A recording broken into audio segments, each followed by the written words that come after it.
When I was a kid, I lived with my parents in a small neighborhood. Halloween was never really a big thing in terms of trick-or-treating, so we'd always do something else. One thing my dad and I loved doing on Halloween was exploring creepy or abandoned places together. It's funny, I would never do this kind of thing alone or even with friends, but with him I felt safe. I was never scared of what we might find, at least not until this day. After driving around for a while, we found a worn-down barn. It must have been vacant for years. The siding was half gone, and the roof had caved in. If it wasn't for the little slivers of paint here and there, you'd never know it was red. We maneuvered around broken glass and slabs of wood, finding left-behind tools and garbage. Then I saw it. A cute little scarecrow perched up on the side of the barn. I pointed to it and my dad led the way. But the closer we got, the worse the smell became. "Poor guy," I heard my dad say as I looked down. A big, wild raccoon lay motionless, not too far from the scarecrow's feet. "What do you think killed it?" I asked. He examined it for a bit while I looked back up at the figure. Then I froze. It was staring right at me. I could have sworn it had been looking straight off into the distance before, but now its eyes had shifted onto me. Still smiling and sitting upright, but its eyes, they had moved. "Dad?" He didn't respond. I looked over at him. He was pointing at the raccoon with a more disgusted look this time. Then I saw what he was looking at. All of its insides were missing. Usually there would be a big mess or something, but the strange part about this was that it was hardly noticeable unless you looked closely. I didn't want to, but I looked up at the scarecrow once more. My stomach sank as I realized it was still staring at me. But now its eyebrows, once raised, were furrowed, and its smile was gone. I started to notice scattered bloodstains seeping through its raggedy clothes. A wave of nausea hit me, and I got really dizzy until my dad put his hand on my shoulder. "Probably just a coyote," he said, then started leading the way out. His words made me feel better, but I wasn't sure if I believed it. As we walked away, I looked back at the scarecrow. It was just as we had found it, looking off into the distance and smiling with its eyebrows high. I never told my dad, as I wasn't sure if what I saw was real or not. I didn't want him to worry that I was seeing things and stop taking me on adventures. I still have no idea what I saw, or if it was even real at all. But what creeped me out the most was that my dad went back a few days later to sketch the barn with my brother.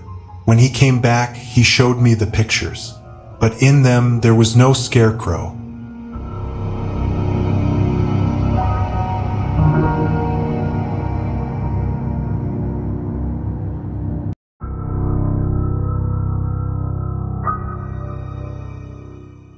Here's the revised and formatted version of the text with proper paragraphs and punctuation. Halloween has always been one of my favorite holidays ever since I was a kid. I just enjoy the whole idea of spooky season, watching horror movies, and everything. Anyways, this happened last year when I was 22 and lived in a small one-story home with my roommate, Alex. It was Halloween night, around 9 p.m., and all the kids had pretty much finished trick-or-treating. So I put the candy away and turned off all the lights. Then we both sat down to watch some horror movies. We finished the whole movie, and I had Alex find us another one to watch while I went into the kitchen to grab some snacks. On my way into the kitchen, I thought I saw something move by the sliding glass door that led into the backyard. It startled me for a second, and I walked closer to the door, but I didn't see anything else. I checked to make sure it was locked, then grabbed a bag of popcorn and made my way back to the couch just as Alex started the movie. We both heard a thud from the backyard. We looked at each other, then both went to the kitchen and over to the back door. I turned on the back porch light, slid the door open, and peeked my head out. Our yard was small and it had a fence around it, so it would have been pretty easy to see if someone was there. But I didn't see anything.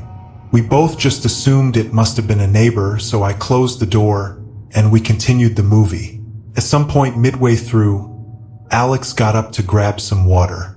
A few seconds later, I heard him whisper to me from the other room, "Dude, someone's here." I could hear the genuine fear in his voice, and I immediately got scared too. I made my way over to him and asked what he saw. He told me that as soon as he came into the kitchen, he saw a man run past the sliding door from outside. Although still creeped out, I told him it had to be just some stupid Halloween prank. I think part of me was just saying that to try and make myself feel better, but it didn't work for very long. Only moments later, the front doorbell rang.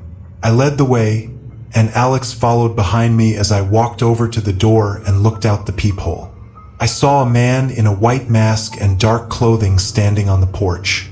He was holding a pillowcase that looked pretty full, as if he had a bunch of candy in it. He was just standing there, staring at the door, not moving or looking around. I honestly didn't know what to do, so I let Alex look, and then we both decided to just ignore him and see if he would leave. We waited for a few minutes on the couch, sitting in silence, trying to listen for anything. Then, I got up and looked again. The man was gone, but he had left his pillowcase on the porch, still full. "Let's just call the cops." "Something doesn't feel right about this," Alex said. I agreed, and we went over to get my phone from the couch. But as I walked through the hallway, I saw the man standing with his mask pressed against the sliding door in our backyard. I yelled for Alex, and we both ran to my bedroom and locked ourselves in. Alex pulled his phone out and called 911 while I moved a dresser in front of the door, just in case. We were both freaking out, and I didn't want to take any risks. Only moments later, the guy started banging on our window, and I could hear him trying to open it from the outside. We had only lived there for a few months, and I honestly had no idea if the windows were even locked or not, as neither of us had ever touched them. Alex pulled the curtain back, and the man ran away. Luckily, the windows were locked. We waited in my room for almost 15 minutes before the police showed up. The man had already run off, I guess, but when we let the cops in, we noticed the pillowcase was still on the porch. One of the officers slowly opened it and checked inside. Then he grabbed it and poured it out. It was just a bunch of leaves and small sticks. The officer guessed that it was probably just some trick to try and get us to open the doors so he could force his way in. With nothing really to go off of, though, they ended up leaving after taking a quick look around and not seeing anything. We were still shaken by the incident, but nothing else happened the rest of the night or any day afterward. We ended up moving out a few months later, though, as we didn't feel very safe in the house after that incident.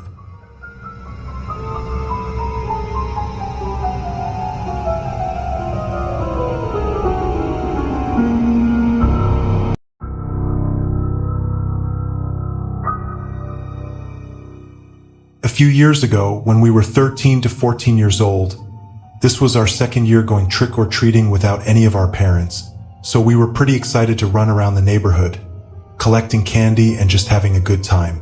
Something we did every year before Halloween was plan out our trick-or-treating route, so that we could go to all the biggest houses in hopes of getting full-size candy bars. Earlier that year, a whole street of newly built luxury homes had finally been finished, and people had moved in. So we decided to start there and then make our way around to the other neighborhoods afterward. This new street of houses wasn't too far from my place, so we all met at my house on Halloween evening, then headed out to begin trick-or-treating. We stopped at a few houses on the way, just for some extra candy, and then turned down the sidewalk that led to the new street. To our surprise, we didn't see any other kids walking around there. We figured we were the first ones and got really excited, running over to the first house. A kind older man opened the door and gave us each a full-sized Hershey's chocolate bar. Once we were out of the driveway, we all got super excited, as we were already off to a good start. But as we rang the next doorbell, nobody answered, and neither did the next house or the one after that. One thing about this street was that each house had a really big yard, so the walk between them took almost 2 to 3 minutes. After about 10 houses not answering, we were starting to feel like we were wasting our Halloween there and not getting anything.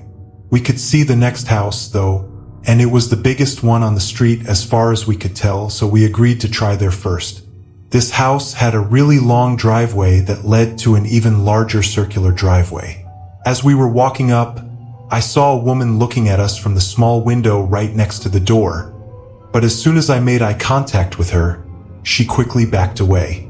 I figured she was just waiting for trick-or-treaters, and I was glad to see that someone was home and hopefully had some candy for us. We got up onto the porch, and I rang the doorbell. Almost immediately, a woman opened the door, and standing behind her was another older woman, the same one I'd seen in the window. They both smiled as we said, "Trick or treat." Then she opened the door wider, revealing a huge round table set up inside their large entrance room. On the table was pretty much every kind of candy you could find at a store. I couldn't believe someone would spend this much on Halloween candy, but with a house like this, I guess it made sense. She told us to come in and choose 2 of whichever candy we wanted. Without hesitating, we all ran in and over to the table to look at everything they had. All of us, in that moment, were so happy, getting to decide on pretty much whatever candy we wanted. But as I was trying to decide on what my second choice would be, I heard the door slam shut. All of us turned and looked at the woman standing right by the door, still smiling at us. She then asked us to stay there for just a minute. She'd forgotten to put out some dessert for us to have on our way out, and then she walked away quickly. I looked around, noticing that the other woman wasn't there anymore either. I could tell all of us were panicking and scared. Only seconds later, footsteps started coming towards us from down the hall. I immediately ran for the door and opened it, letting all of us outside as we heard the woman call out for us to wait. We ran down the driveway and didn't stop until we got all the way back to my house. We sat on my driveway, terrified and confused as to what had just happened. We thought about telling my parents, but we knew they'd yell at us for stupidly going into the house when we had been told so many times before not to go into anyone's home. So we didn't say anything. After a little while, we ended up continuing our trick-or-treating in my neighborhood, being a lot more cautious and trying to make sure we weren't the only kids walking around. It was definitely the weirdest thing that happened to me on Halloween, and my friends and I still talk every year about what we think those women were trying to do and what would have happened if we'd stayed in their house for the dessert.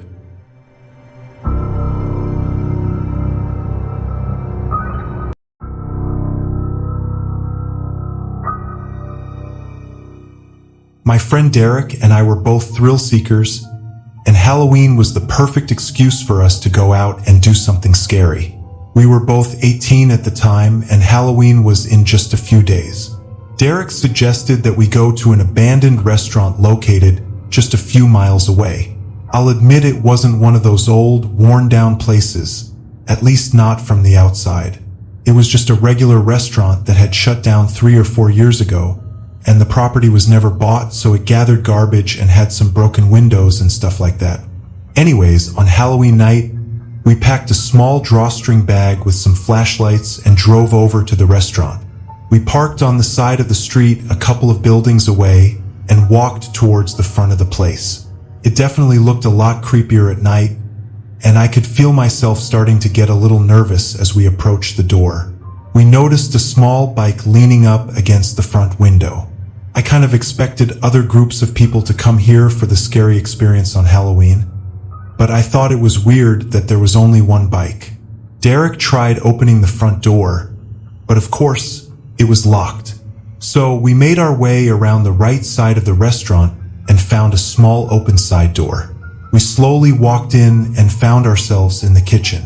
It was completely trashed, with tons of bottles and cans scattered on the floor. We then turned right and moved into the back room, which had a few chairs and a table, both pretty dirty looking. It was obvious that plenty of people had been here before us, probably using the restaurant as some sort of hideout or something. We were in there for a few minutes, looking around at some of the graffiti on the walls, before we heard something coming from the front of the place. It sounded kind of like a small can rolling on the ground or something. Both of us looked at each other a little shaken, but I guess that was the whole reason we went there in the first place. We stood there silently, listening for a minute, but we didn't hear anything else. I led the way, walking back through the kitchen and over to the doors that led into the main dining room. I tried to open it quietly, but it made way more noise than I was hoping. Derek followed me as I walked in and looked around the corner. Almost immediately, I noticed a can laying on the ground across the room. The way the dining room was set up, it was basically an L shape, so I could only see part of the room. Most of the tables were pushed over, and the chairs were broken.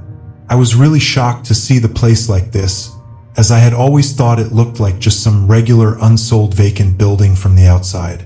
Anyways, I started making my way down the room and toward the other side, so I could look into the other part of the dining room. Very softly, I could hear what sounded like breathing. So quiet it was hard to tell for sure. I took a few more slow steps, and then I looked around the corner. I froze, seeing an old man sitting on a chair in front of a table in the back of the dining room. He was staring at the floor, breathing softly and not moving at all. Derek grabbed me, and we both rushed out of there and ran back to our car. I was so shaken up that I made Derek drive us back to his house. We spent the rest of Halloween night sitting in his room, just talking about what had happened and what we thought the guy was doing there. It's been a few years now, but every time I think about that situation and see the man sitting there, it still scares the hell out of me, and I have no idea what he was doing in that place alone.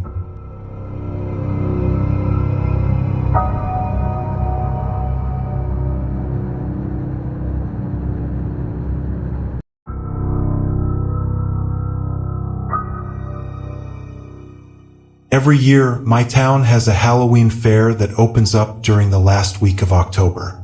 It's basically just a bunch of Halloween-themed attractions, like haunted houses and scary corn mazes. My friends and I like to go there before we start trick-or-treating, just to get us into the Halloween mood. So, just like every other year, we met up there around 5.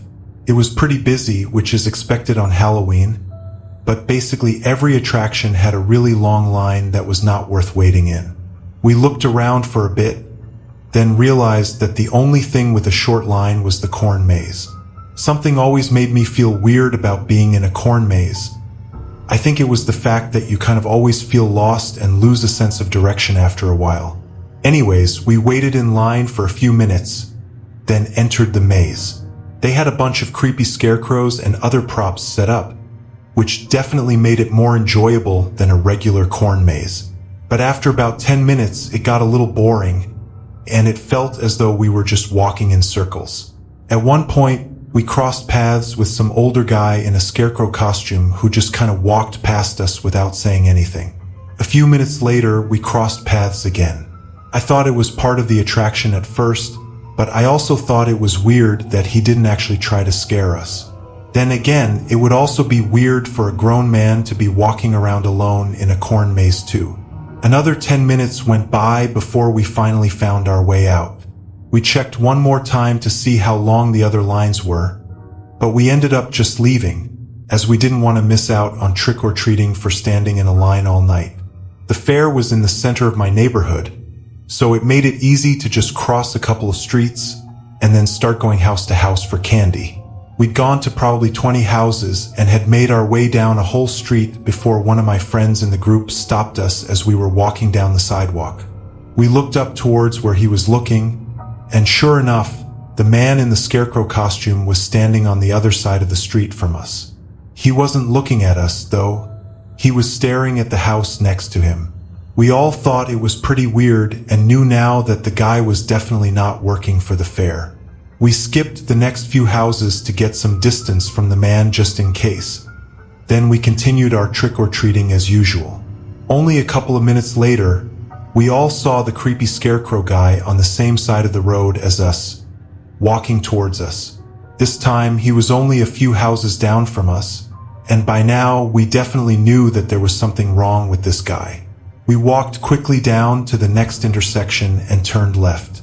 From there, we ran as fast as we could to get to the next turn and made a right, hoping that he wouldn't have been able to see where we went. By now, we were all a little freaked out and really had no idea what this guy was trying to do. But it was definitely creepy. One of my friend's houses was just up ahead, so we figured we could stay there for half an hour to make sure that he was gone, and then we could head back out. I'd say we were inside for 10 minutes before we heard a soft rustling sound coming from outside one of the windows in the room that we were in. We all looked at each other, terrified of what we'd see if we moved the curtain from the window. But then I got up slowly, made my way over, and peeked behind the curtain. The man was standing just a few feet from the house, staring at the window with something in his hand. It looked like a hammer or a crowbar, but I backed away too quickly to fully comprehend what I saw. My friends knew exactly what the situation was, and we called 911 to report the guy for following us. Then my friend called his parents to let them know what was going on. It took a whole 5 minutes for the police to arrive, and during that time we didn't hear or see anything else. But as soon as the sirens were nearby, we all heard footsteps running away from the backyard. When the cops came up to the door, we explained in more detail what was going on, and they actually told us that there were multiple other reports of the guy in a scarecrow costume harassing people at the fair. We decided to just hang out at the house for the rest of the night, which really sucked because it kind of ruined our Halloween. But we all still had the feeling that that guy was somewhere not far, watching and waiting for us.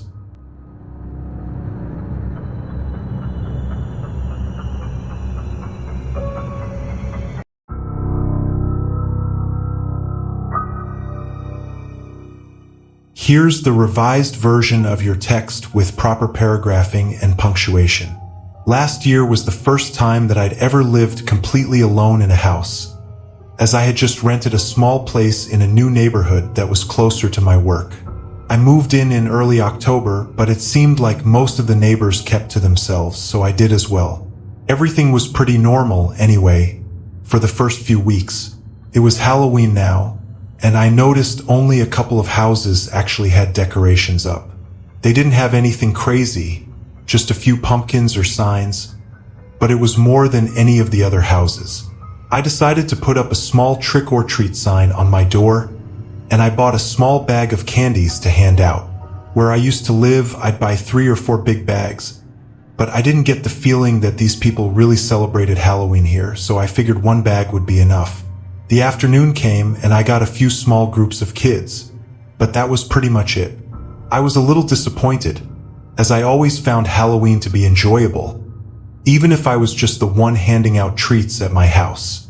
Anyway, it started getting late, around 10 p.m. So I put the bag of candy in my pantry and sat on the couch to watch a scary movie to end the night on. I think I was halfway through the movie before I heard the doorbell ring. A little bit confused and annoyed, I got up and looked out the peephole to see who was there. I saw what looked like a small boy, maybe 10 or 11, standing at the door in a homemade costume. It didn't look like anything specific, just black cloth with red accents and a black mask. I opened the door, and he said, "Trick or treat." By now, it was almost 11, so I was a little worried that he was alone, walking door to door. I smiled and told him to wait a minute while I got him some of the candy that I'd put away. I went back to my pantry, grabbed a big handful, and then brought them back to the door, dropping them in the boy's pillowcase. Then I looked around behind him to see if his parents were on the sidewalk or maybe a group of friends, but I didn't see anyone. He turned around and started walking away, but I stayed in the doorway for a few seconds just to make sure he was okay. But again, I didn't see anything or anyone, so I closed the door and went back to the couch. A couple more minutes went by before the doorbell rang again. This time, I went to the pantry first and got the bag of candy, then headed for the door. When I opened it, I was surprised to see the same kid standing there but without a pillowcase or a bag this time. Concerned, I asked him if he was okay, to which he didn't reply.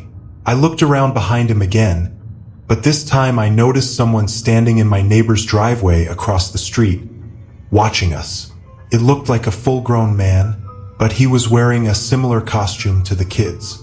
"Is that your dad over there?" I asked nicely. The kid waited a second and then said, "Yes." Then I asked him why he came back to my house, to which the boy responded by asking for more candy. I was even more confused by this because he didn't have his pillowcase. I held out my bag of candy for him to take from, but the boy looked almost annoyed for some reason. He then reluctantly reached in and grabbed a single piece before running off. That whole interaction creeped me out a bit, so I made sure to lock my door and then went back to finish the movie. It was pretty late at this point, so I decided to get ready for bed. I got up from the couch and began walking over to the stairs, but out of the corner of my eye, I saw a light flash from outside one of my windows. I nervously went over and looked outside, realizing that it was the motion sensor lights that were by my garage. I stayed at the window looking around for a few minutes, as I was getting pretty creeped out now, but nothing else happened.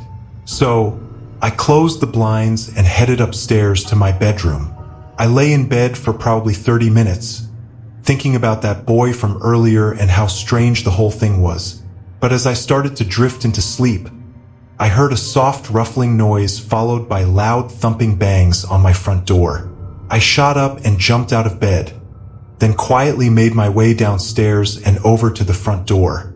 Just before I looked into the peephole, 3 more loud bangs shook the door and made me jump back a little. I waited there for a few seconds, then looked.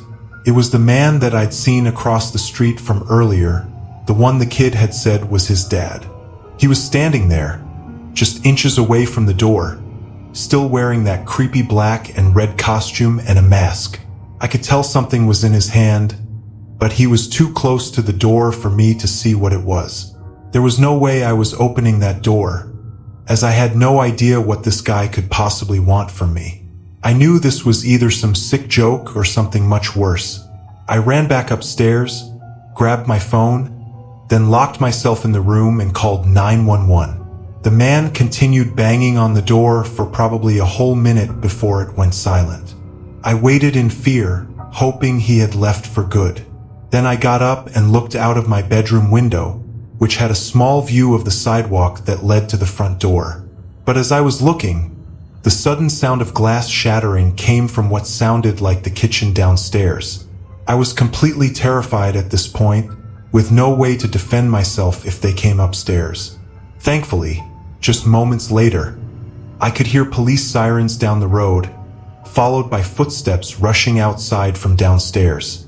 I waited for the police to call for me at the front door before I made my way downstairs to let them in.